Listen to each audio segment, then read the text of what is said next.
The member for Scullin. Thanks, Speaker. My question is to the Prime Minister.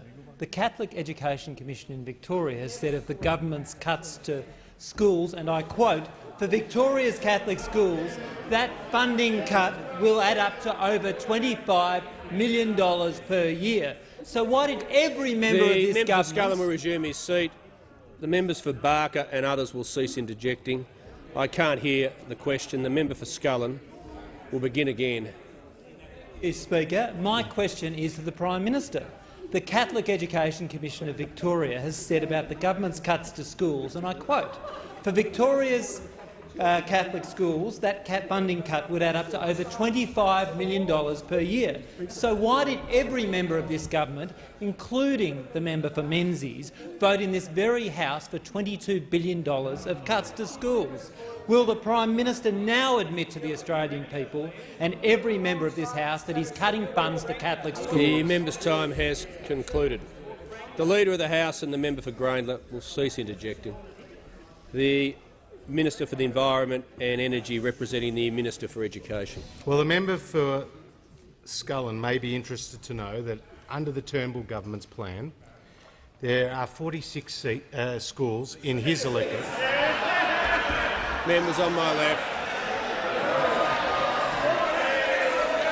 Okay, members on my left, the Manager of Opposition Business, the Leader of the Opposition, members on their left have made their point. The Minister will just resume his seat for a second.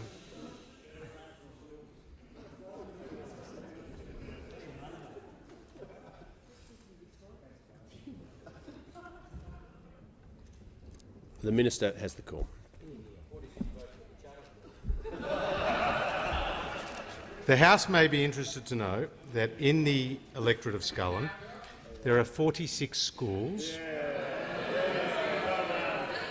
who will miss out on an average of $7.6 million if the Turnbull government's schools package is blocked. So I say to the member for Scullin, he should be aware that the Catholic school system not only will be getting $3.4 billion of additional money over the next decade, he should also be aware that the Catholic school system will still be able to allocate the money as the way they see fit, and that in his state and my state of Victoria, the Catholic school system per student will see an increase of 3.3% under the Turnbull government's plan.